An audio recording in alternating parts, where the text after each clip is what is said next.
Hey guys, this is Kane bringing you episode 2 of my weekly gaming news. Today I'm bringing you my new co-host, Low Tier God. Would you care to introduce yourself? Don't you get the message, bitch? I don't want you here, spook! About what I expected. But today I have some interesting topics for you guys, such as Black Ops 6 charging people for better audio. Yeah, that's right, you heard that correctly. Ubisoft shutting down the new Prince of Persia game studio, and another story on top of that with the Baldur's Gate 3 dev making a pretty big statement about it, and another article talking about disk drives. So without wasting any more time, let's get into the first story.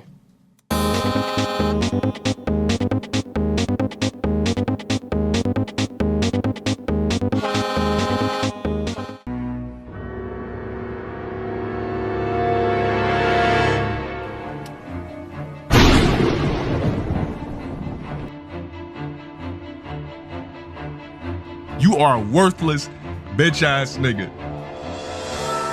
Your life literally is as valuable as a summer ant. I'm just gonna stump you. You're gonna keep coming back. I'm gonna seal up all my cracks. You're gonna keep coming back. Why? Because you keep smelling the syrup, you worthless bitch-ass nigga. You're gonna stay on my dick until you die. You serve no purpose in life. Your purpose in life is to be in my stream sucking on my dick daily.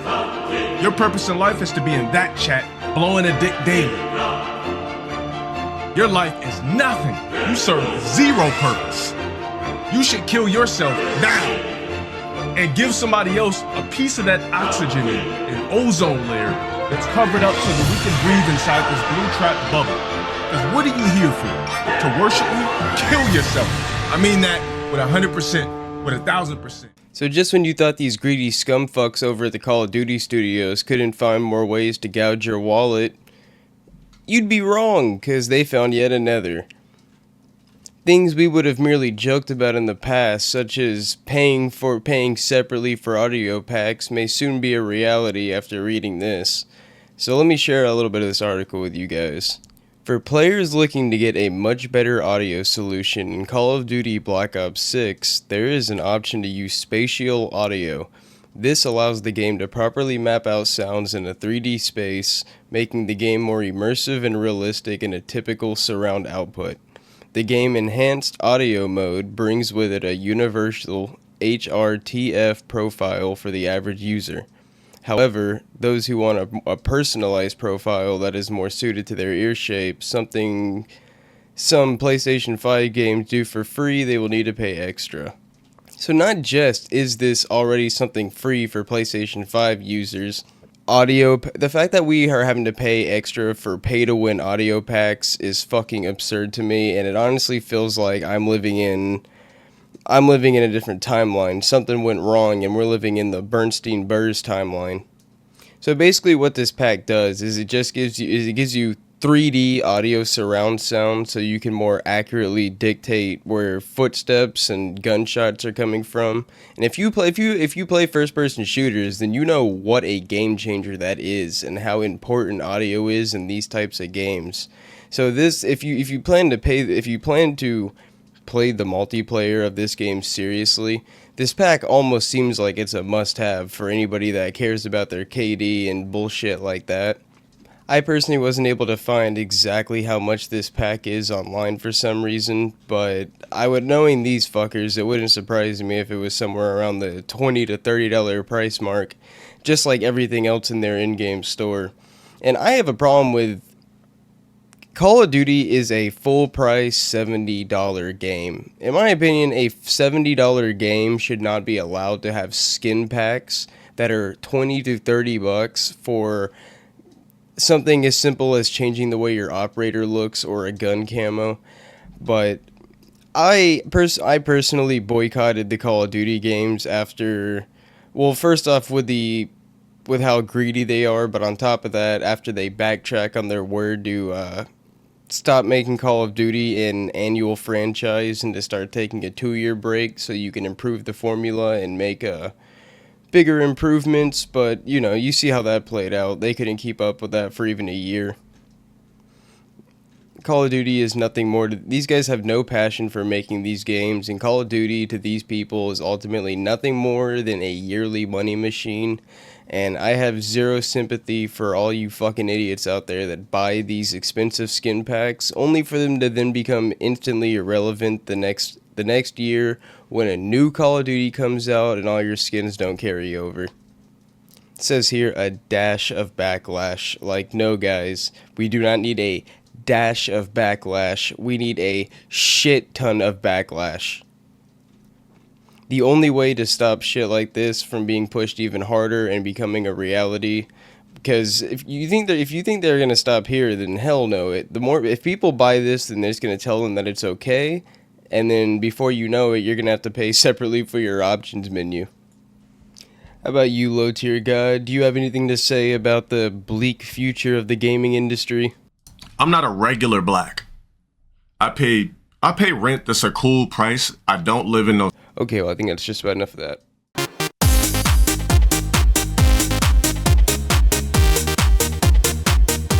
Yo ho, a pirate's life for me. We pillage, we plunder, we rifle and loot. Drink up, me hearties, yo ho. We kidnap and ravage and don't give a hoot. Drink up, me hearties, yo ho. Yo ho, a pirate's life. So apparently game developers are terrified that preserving video games for recreational purposes would be harmful, and because of that, the U.S. Copyright Office has struck down a major effort for game preservation.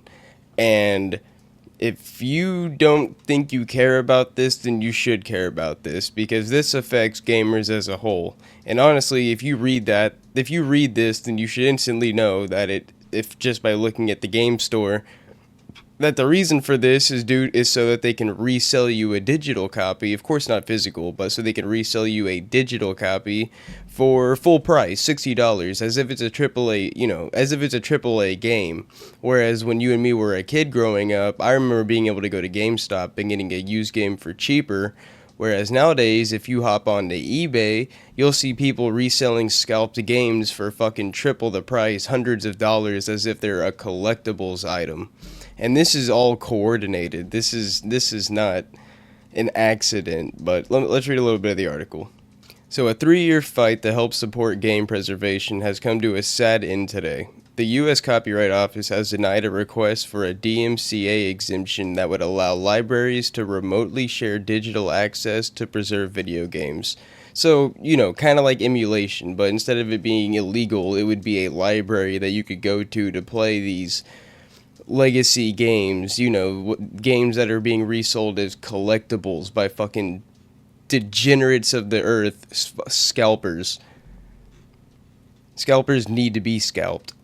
Yeah, for the past 3 years, the Video Game History Foundation has been supporting with the Software Preservation Network, SPN, on a petition to allow libraries and archives to remotely share digital access to out-of-print video games in their collections. Key word there, notice out of print. As in games that are not being made anymore, games that are limited and that you cannot currently get your hands on.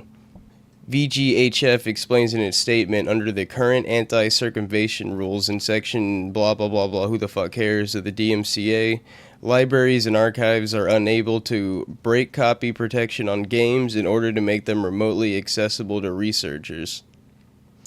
And down here it says that the VGHF argues that around 80% of all video games released in the US before 2010 are now out of print. You know what that means? 80% of games that you and me grew up with, games that made us, that got us into gaming games that helped form parts of our childhood or our childhood memories, things that are special to us, are no longer obtainable and they are out of print. Only obtainable via digital, as in you can't actually own it. You remember, you're getting a license according to my last news video. You don't own it anymore, you're getting a license. And of course these companies, they're not going to start printing new copies either, the same way they're not going to start making they're not going to start making new versions of the old consoles so you can even play these games to begin with. It's almost like they're pushing gamers down two routes. They're basically forcing you down the route of piracy, or they're forcing you to indulge in their digital only bullshit, which another article coming up is going to show that luckily most gamers do not want. But it's either going to force us down piracy, or it's going to force us down the digital only road of paying these fucking schmucks full price, AAA price for 20 plus year old games. Again, something needs to be done about this, because this is all a calculated effort to kill physical games and to add resell collectible value. Nintendo's been doing this bullshit for a while, making it hard to obtain their older games, but this is honestly a sad day for anybody that actually gives a fuck about game preservation, and I should probably move on to the next article before this shit bums me out anymore. Any final thoughts to wrap this up, LTG? Shit just scooped me a motherfucking Hellcat, nigga. Shit just copped me the track like it's never gonna happen.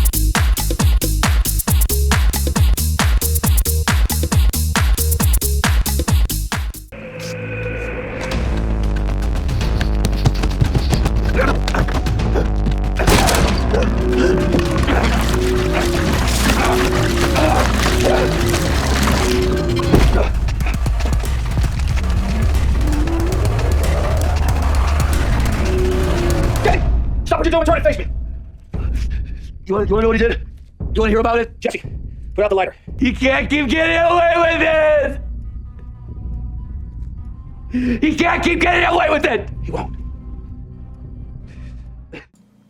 So this story is honestly more good news, but according to a recent statistic from Circana, 82% of the lifetime sales of the PS5 are those with a disc drive. That puts digital-only consoles at just 18% of the total sales. And not just is this good to hear for me because of what I was just talking about, but it honestly feels like a giant, massive fuck you to these game companies in a way to just have them swallow your entire shaft and balls at the same time. Because despite how hard they want to push digital only, it's clear that gamers do not want to be forced into a digital only marketplace. Not just do most people prefer the choice, but there are quite a large number of collectors out there that love to fill their library with as many games as possible, and digital only just does not fulfill that niche the same way. And it's clear that gamers honestly shouldn't have to spend more for a disc drive regardless, as that's never been the case up until the PS. Yeah, I'm pretty sure the PS5, I'm pretty sure even the PS4 had a disc drive as far as I can remember. But it's just the same way all these game companies nickel and dime you, so will the consoles. I mean, an extra $100 for a disc drive, are you shitting me? Really? But luckily, at least most people are willing to pay that, as it does send a message to these game companies, as, like I've said before, speaking with your wallet is ultimately what's most important with these game companies, because it's all they listen to. So by 82% of your lifetime sales going to disc drives, that sends a message to these companies that we do not want digital only. Stop trying to force this shit onto us. Because the second they manage to erase disc drives, they have full control of the marketplace. I mean, they damn near already do, but once physical's gone, they can erase games at a click of a button. But at the end of the day, they cannot come into your house and take your library away from you. And the day Nintendo tries to march through your front door to take what you have is the day you better find out how many grown Japanese men you can take on at once. I'm sure our co-host has some closing thoughts he'd like to share. We got something here. We got a ROG crashing out per usual. You know, ROGs love to put their hands on motherfuckers for no reason. But there's a twist to this one specifically. So let's go ahead and check.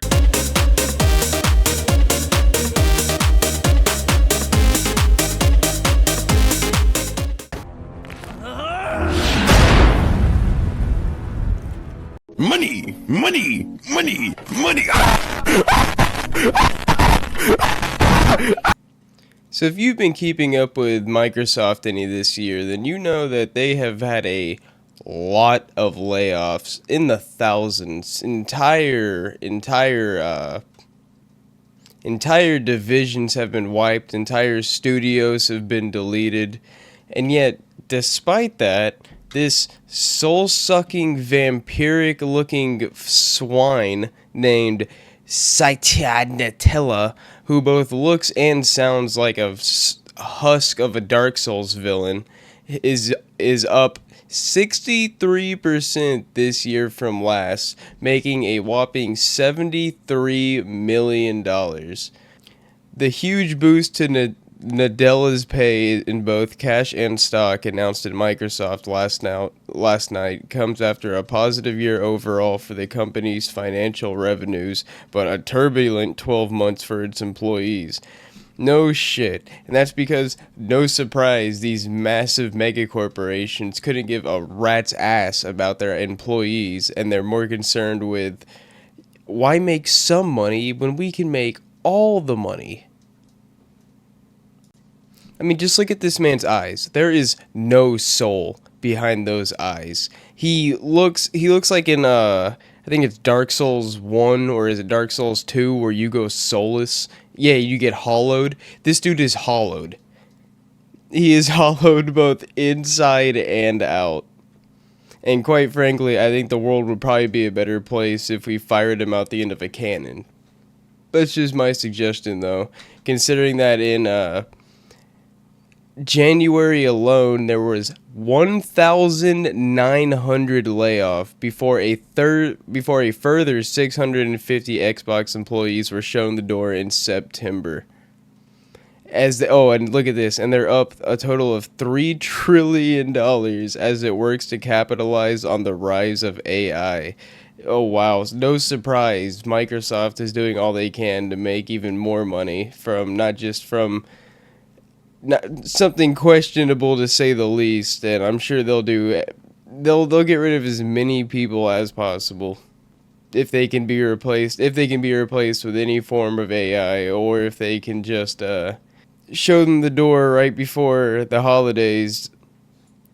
But at the end of the day, just know that, well, in case you don't already, it should be blatantly apparent that you should never devote your entire life to these companies, because they will toss you at a moment's notice if it means that they can make 5 more cents annually.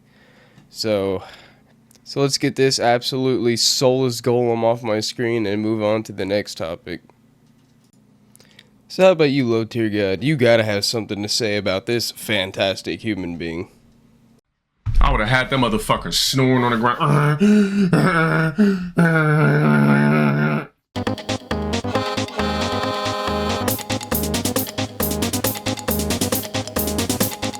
If you're not gold, get the fuck out of my room. You're gonna come in here with this lagging ass shit and you're a fucking rookie? You said that Nash was inspirational? Are you fucking... So now for our final story of the night, we're going to talk a bit about this dying company known as Ubisoft, because they just recently announced, according to a YouTube channel and a French journalist known as Gautaz, I don't know how to pronounce his name, but he claimed that Ubisoft has disbanded the development team behind Prince of Persia: The Lost Crown, because apparently the game did not meet sell expectations, and this was cited as the reason behind the decision. According to him, the game's fate had already been decided a few weeks after its release. He mentioned that by spring 2024, it became clear that after releasing a few DLCs and cosmetics, it would be the end for the title. And honestly, it sucks, because I personally didn't play the game, because that type of game's not really like my favorite genre. But regardless, from what I did see and from the people that have played it, they seem to enjoy it. It seemed to be a pretty good 2D platformer and fighter, at least from what I've seen. But and just remember that this is the same company that has put out nothing but the most mediocre, borderline average shit for the past probably close to a decade now. I mean, they've given us stuff like Assassin's Creed, Valhalla, Watch Dogs Legion, which I think everyone that's played these games would agree is a huge step down from probably even the first one, at least, especially in terms of story at the very least. But Ubisoft has just been on a constant decline the past few years, and they're just about at their wits' end if you've been, or their wallets' end, or if you've been looking at the, if you've been keeping up with Ubisoft news lately. And quite frankly, if Assassin's Creed Shadows bombs, which, let's be honest, it's probably going to, because it looks like fucking shit, then that's probably most likely going to be the end for Ubisoft, or at least Ubisoft as we know them, since there's been talks of them being bought out by Tencent, which doesn't exactly fill me with much relief, because Tencent is probably, I would say, just as not just as shitty as a company, but they're also a shady fucking Chinese company, so I wouldn't trust them with my data for a minute. Oh yeah, and we can't forget the most recent amazing game they gave us, Star Wars Outlaws, which quite frankly I wouldn't play even if it was free, because that game, I wouldn't even say it looks average. It is clearly a below average game, fucking mediocre in all aspects. So at this point, I'd say, in the words of the Joker, Ubisoft gets what they fucking deserve, and this is ultimately a hole that they've dug themselves into. And then as if that isn't already enough, Baldur's Gate, one of the devs from Baldur's Gate 3 recently came out and made a comment on the disbandment of the Prince of Persia team, ultimately saying that this was due to, well, they refused to let the team continue on a sequel because it would cannibalize the sales of the original, meaning they'd instead hope for a long-time sales tick for the Lost Crown rather than use the team's immense talent on a follow-up. So basically, it just sounds like Ubisoft wanted to try and use a 2D Prince of Persia platformer as some sort of live service games, because ultimately that's what Ubisoft gives a fuck about. I mean, if you've been paying attention to them, basically the only games they actually give any love and development time to is like Rainbow Six, a live service game, For Honor, a live service game. But like I just said, this is a whole Ubisoft dug themselves into themselves over the course of several years, and I have zero sympathy for them, and quite frankly, I can't remember the last time I've actually bought or at least paid full price for a Ubisoft game, simply because I have no interest in their games. Why would I pay $60 to $70 for a Ubislop game, which is going to be average in every aspect, when I could play one of the many other new games coming out at around the same time? But honestly, this whole live service approach to gaming is, I think most people could agree, is a pretty big problem in general right now, because it all comes down to just how fucking greedy the gaming industry is at the moment and how hard they want to nickel and dime basically everything, because instead of making a nice single player game that you'll play through maybe once or twice or come back to later and give them $60 to $70 for up front, which, maybe more if they make an expansion worth your time, but why do that when you could just make some live service multiplayer game and continue to trickle them more and more down the road? But honestly, it's sad. Thank you, Low Tier God, for joining me tonight. You were definitely a co-host. Kill yourself. 諦める悪やからあんたらなんかじゃったばらってもかなわんクワバラクワバラクワバラ目にも止まらん速さくたばらんたまらん下がらん押し通すわがままそこだけには邪魔だ俺はもう一人のあなたサラちゃんカヤちゃんワンサカ読みの国ワンダラン極途中になんだが